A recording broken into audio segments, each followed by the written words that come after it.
Shalom semua, saya mau mengajak saudara untuk menggambarkan sosok Tuhan. Apa yang ada di benak saudara? Laki-laki atau perempuan? Banyak dari kita pasti akan menggambarkannya sebagai sosok laki-laki, bukan perempuan. Rasanya jarang sekali sosok Tuhan digambarkan sebagai seorang ibu dan seringkali digambarkan dengan maskulinitas seorang bapak. Tapi tahukah Anda bahwa sebetulnya Tuhan itu tidak bergender? Dia bukan laki-laki ataupun perempuan. Menurut Yohanes 4 ayat 24, Tuhan adalah roh. Akan tetapi, dalam penulisan Alkitab yang didasarkan pada budaya bangsa Israel yang patriarkal, disitulah Tuhan digambarkan sebagai sosok laki-laki, yaitu sebagai raja dan bapa.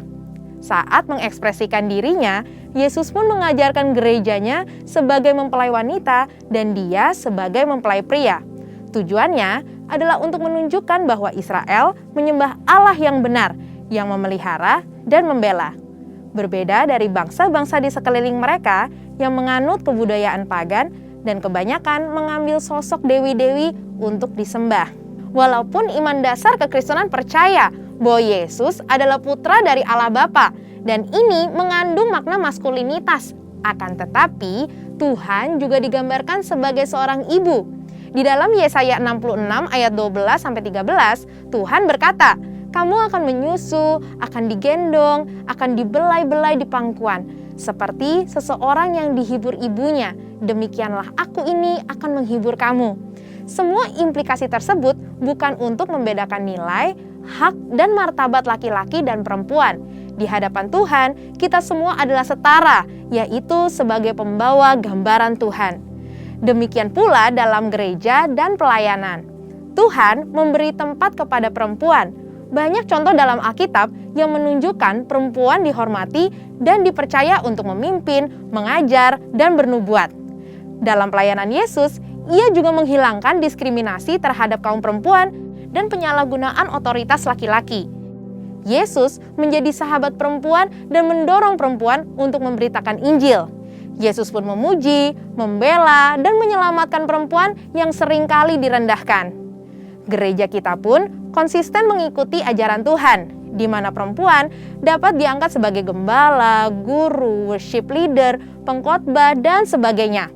Mungkin ada yang bertanya, kemudian bagaimana dengan ayat yang tertulis dalam 1 Timotius 2 ayat 9-15 yang sepertinya mengharuskan perempuan berdiam diri, dilarang mengajar, dan tidak boleh berdandan? Perlu diketahui bahwa konteks ayat tersebut Paulus tujukan untuk mengajar jemaat Efesus yang dilanda ajaran sesat, pengaruh dari budaya paganisme setempat, di mana beberapa kaum perempuan elit yang melayani dianggap sebagai dewi dan mendominasi, mengambil alih otoritas yang merusak tatanan struktur Tuhan, bahkan mengajarkan ajaran sesat.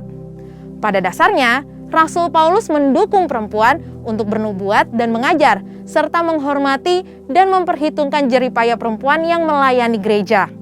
Jadi, kekristenan sebetulnya adalah kabar sukacita untuk kaum perempuan yang mengubah pola pikir bahwa laki-laki adalah sosok yang lebih superior. Memiliki pemahaman yang benar akan posisi Tuhan terhadap gender sangat penting untuk gerejanya, supaya perempuan tidak lagi merasa direndahkan atau merasa tidak mempunyai nilai dalam kehidupan sosial dan rohani. Mari kita pahami bersama beberapa anggapan tentang kesetaraan gender sesuai dengan firman Tuhan. Yang pertama, perlu dipahami bahwa kesetaraan bukan berarti serupa. Walaupun setara, tetapi memiliki perbedaan fungsi, tugas, dan kewajiban. Firman Tuhan mengajarkan melalui ketritunggalan Allah.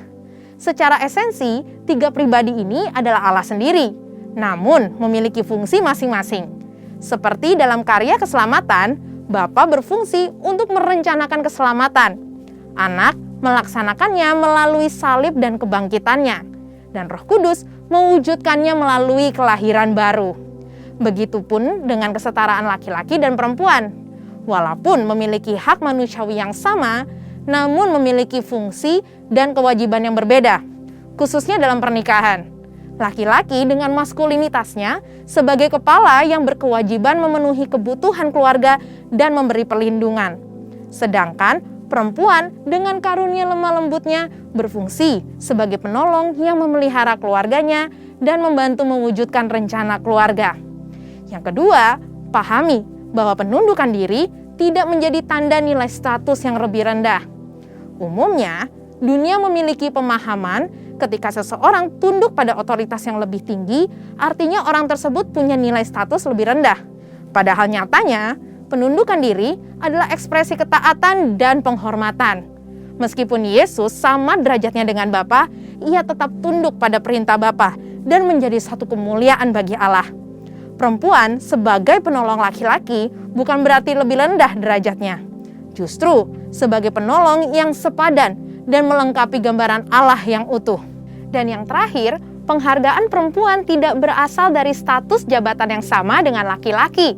Sesuai dengan Amsal 31 ayat 10 dan 29, seorang ibu rumah tangga Tuhan beri penghormatan yang tinggi dan tetap mempunyai nilai yang hakiki di hadapan Tuhan. Ini sejalan dengan prinsip Tuhan dalam mempercayakan perempuan untuk melakukan pelayanan dalam tubuh Kristus, yaitu gerejanya. Saudara, untuk penjelasan lebih lengkapnya dari tim teologi kami, silakan untuk buka link yang ada di atas atau scan QR Code yang tersedia. Tuhan Yesus memberkati.